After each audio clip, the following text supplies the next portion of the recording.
Halo semuanya, perkenalkan nama saya Sadana Octavia Sirait dengan NIM 4232230003 dari Prodi Matematika Stambuk 2023. Pada kesempatan kali ini, saya ingin menjelaskan materi pendidikan Pancasila pada bab 4, yaitu Pancasila sebagai ideologi negara. Nah, yang pertama kita melihat konsep Pancasila sebagai ideologi negara. Di sini ada ideologi, ada destrukturasi, Machiavelli, dan Karl Marx. Jadi pertama itu ideologi itu berasal dari tiga bahasa Latin yang terdiri dari tiga bahasa Latin. Yang pertama adalah idea, yaitu gagasan, konsep, pengertian dasar, dan juga cita-cita. Nah, yang kedua adalah logos, yang artinya ilmu pengetahuan. Dan yang ketiga adalah ideologi, yang artinya ilmu pengetahuan tentang gagasan atau cita-cita. Nah, ideologi sebagai science of ideas itu yaitu suatu program yang diharapkan dapat membawa perubahan institusional bagi masyarakat Prancis. Pelopor yang membicarakan persoalan yang secara langsung berkaitan dengan fenomena ideologi, yaitu agama, kekuasaan, dan juga dominasi. Nah, eh, ideologi ini tidak timbul sebagai penemuan yang memutar balik realita dan juga tidak sebagai hasil dari realita yang secara objektif atau kabur yang menipu kesadaran pasif. Kita bisa melihat di sini beberapa ungkapan-ungkapan para ilmuwan mengenai pengertian ideologi. Yang pertama adalah Martin Seligman. Dia mengatakan ideologi itu adalah sekumpulan kepercayaan dan penolakan yang diungkapkan dalam bentuk pernyataan yang bernilai yang dirancang untuk melayani dasar-dasar permanen yang bersifat relatif bagi sekelompok orang. Yang kedua adalah Alvin Goldner. Dia mengatakan bahwa ideologi itu merupakan sesuatu yang muncul dari suatu cara baru dalam wacana politis. Dan kemungkinan ideologi itu tidak hanya dihubungkan dengan revolusi komunikasi, tetapi juga dihubungkan dengan revolusi industri yang pada gilirannya melahirkan kapitalisme. Nah, selanjutnya dari Paul Hirsch, ideologi dalam kalkulasi dan konteks politik. Dia mengatakan bahwa ideologi itu merupakan suatu sistem gagasan politis yang dapat digunakan dalam perhitungan politis.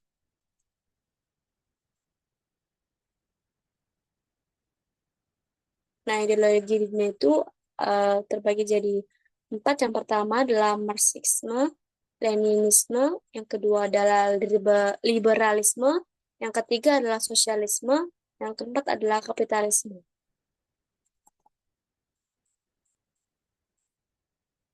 Urgensi Pancasila sebagai ideologi negara. Pancasila sebagai ideologi negara itu menghadapi berbagai bentuk tantangan. Nah, salah satu tantangan yang paling dominan dewasa ini adalah globalisasi. Globalisasi merupakan era saling keterhubungan antara masyarakat satu bangsa dan masyarakat bangsa yang lain, sehingga masyarakat dunia menjadi lebih terbuka.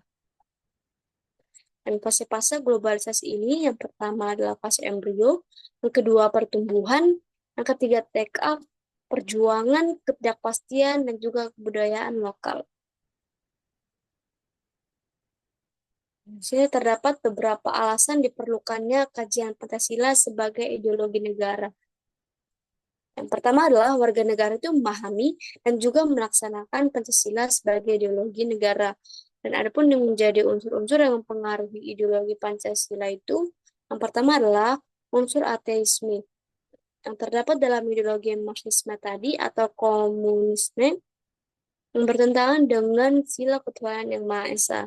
Yang kedua, unsur individualisme eh, pada unsur liberalisme tadi itu tidak sesuai dengan prinsip nilai gotong royong dalam sila keadilan sosial bagi seluruh rakyat Indonesia. Nah, yang ketiga itu adalah unsur kapitalisme, di mana memberikan kebebasan individu untuk menguasai sistem perekonomian negara yang tidak sesuai dengan prinsip ekonomi kerakyatan. Nah, jadi Pancasila sebagai ideologi juga menghadapi tantangan dari sikap dan perilaku kehidupan yang menyimpang dari norma-norma masyarakat umum. Dan tantangan itu meliputi antara lain terorisme dan narkoba. Jadi untuk menanggulangi terjadinya terorisme, radikalisme, dan juga penyalahgunaan narkoba, perlu penguatan nilai-nilai kebangsaan melalui pendidikan Pancasila kepada generasi muda. Yang kedua tadi alasannya adalah penyelenggaraan negara memahami dan juga melaksanakan Pancasila sebagai ideologi negara. Jadi, Magnis Susena itu menegaskan bahwa pelaksanaan ideologi Pancasila bagi penyelenggara negara merupakan suatu orientasi kehidupan konstitusional. Nah, yang artinya ideologi Pancasila itu dijabarkan ke dalam berbagai peraturan perundang-undangan. Ada beberapa unsur penting dalam kedudukan Pancasila sebagai orientasi kehidupan konstitusional. Yang pertama itu adalah kesediaan untuk saling menghargai dalam kekhasan masing-masing. Yang kedua, aktualisasi 5 sila Pancasila yang artinya sila-sila dilaksanakan dalam kehidupan bernegara. Nah, ini terjabarlah menjadi 5 penjelasan 5 sila itu. Yang pertama, sila pertama itu untuk menjamin tidak adanya diskriminasi atas dasar-dasar agama, sehingga negara harus menjamin kebebasan beragama dan pluralisme ekspresi keagamaan. Yang kedua, sila 2 menjadi operasional dalam jaminan pelaksanaan hak hak asasi manusia, karena hal itu merupakan tolak ukur keberadaan serta solidaritas suatu bangsa terhadap setiap warga negara. Nah, yang ketiga itu menegaskan bahwa rasa cinta pada bangsa Indonesia itu tidak dilakukan dengan menutup diri dan menolak mereka yang di luar Indonesia. Yang keempat itu adalah berani komitmen terhadap demokrasi yang wajib disukseskan. Dan sila kelima itu berarti pengentasan kemiskinan dan kediskriminasi terhadap minoritas dan kelompokannya lemah perlu dihapus dari bumi Indonesia.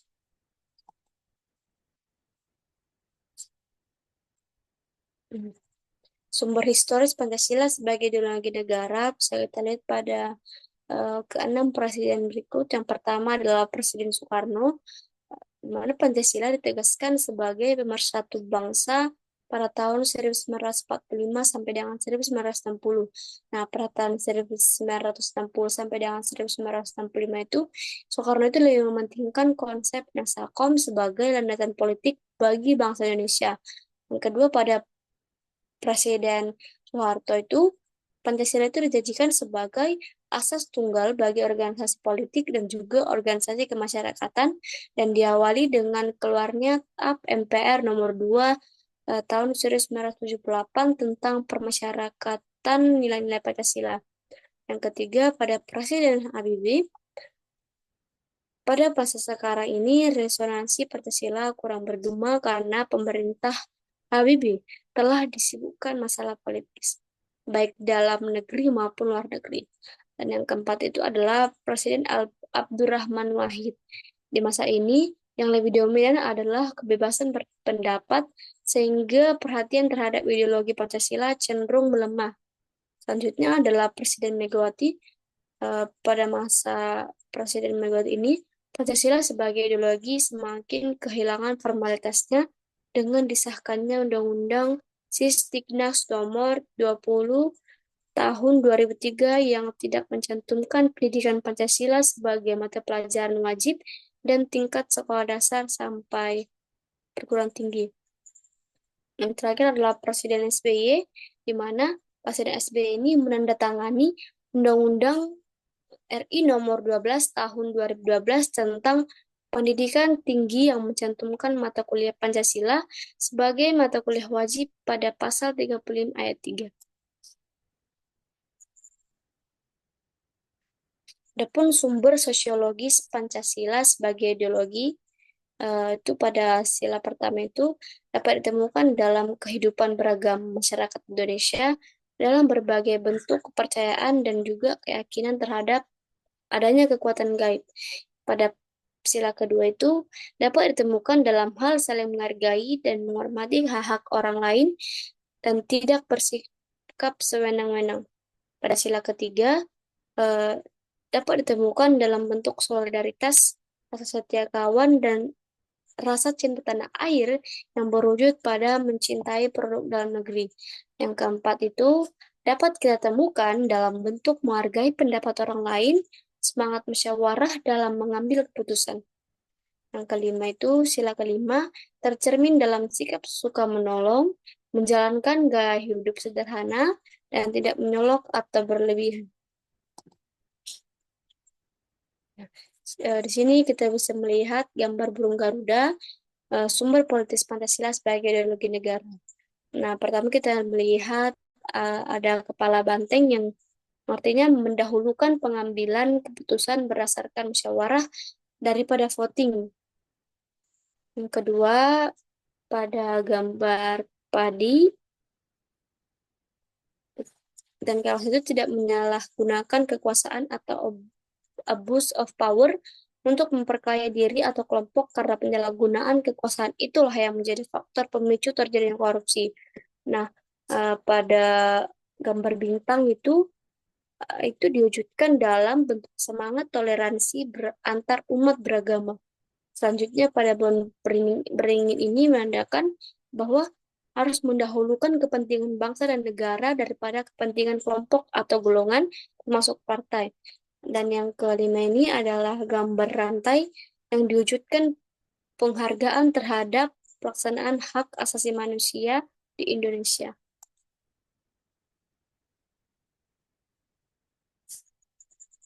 Ini argumen tentang dinamika Pancasila sebagai ideologi negara. Jadi, dinamika Pancasila sebagai ideologi negara dalam sejarah bangsa Indonesia memperlihatkan adanya pasang surut dalam pelaksanaan nilai-nilai Pancasila. Nah, pada masa pemerintahan Soekarno itu, beliau memahami kedudukan Pancasila sebagai ideologi negara, namun dalam pemerintahannya, ideologi Pancasila mengalami pasang surut karena dicampur dengan ideologi komunisme dalam konsep Nasakom. Pada masa pemerintahan Presiden Soeharto, diletakkan pada kedudukan yang sangat kuat melalui TAP MPR nomor 2 tahun 1978 tentang permasyarakatan P4. Dan pada masa Soeharto ini pula, ideologi Pancasila menjadi asas tunggal bagi semua organisasi politik dan juga organisasi masyarakat. Nah, pada masa era reformasi, Pancasila sebagai ideologi negara mengalami pasang surut dengan ditandai beberapa hal seperti berikut, yaitu enggannya para penyelenggara negara mewacanakan tentang Pancasila, bahkan berujung pada hilangnya Pancasila dari kurikulum nasional, meskipun pada akhirnya timbul kesadaran penyelenggara tentang pentingnya pendidikan Pancasila di perguruan tinggi.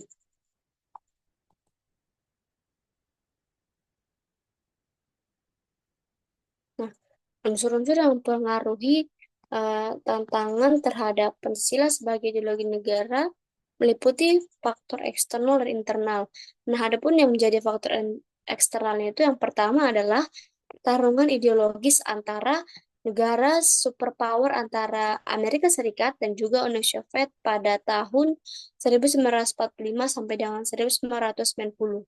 Yang kedua adalah menguatnya isu kebudayaan global dan yang ketiga adalah meningkatnya kebutuhan dunia sebagai akibat pertambahan penduduk dan juga kemajuan teknologi. Dan yang menjadi faktor internalnya itu meliputi sebagai berikut. Yang pertama adalah pergantian rejim yang berkuasa yang melahirkan kebijakan politik yang berorientasi pada kepentingan kelompok atau partai, sehingga ideologi Pancasila sering terabaikan. Dan yang kedua, penyalahgunaan kekuasaan atau korupsi.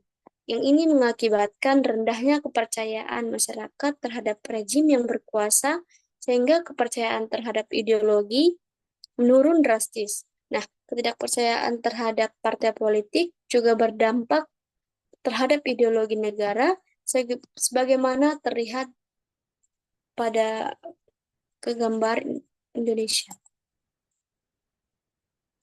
Nah, hakikat Pancasila sebagai ideologi negara itu eh, ada terbagi menjadi tiga dimensi. Yang pertama adalah dimensi realitas, yang kedua dimensi idealitas, dan yang ketiga adalah dimensi fleksibilitas.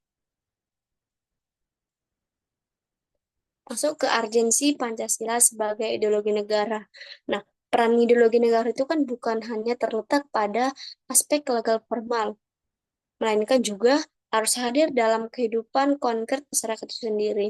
Nah, terdapat beberapa peran konkret Pancasila sebagai ideologi, itu yang pertama adalah ideologi negara sebagai penuntun warga negara, yang artinya setiap perilaku warga harus didasarkan pada preskripsi moral. Yang kedua adalah ideologi negara sebagai penolakan terhadap nilai-nilai yang tidak sesuai dengan sila-sila Pancasila. Nah, jadi kesimpulan yang dapat diambil adalah pentingnya Pancasila sebagai ideologi negara bagi mahasiswa adalah untuk memperlihatkan peran ideologi sebagai penuntun moral dalam kehidupan bermasyarakat, berbangsa, dan bernegara, sehingga ancaman berupa penyalahgunaan narkoba, terorisme, dan korupsi dapat dicegah.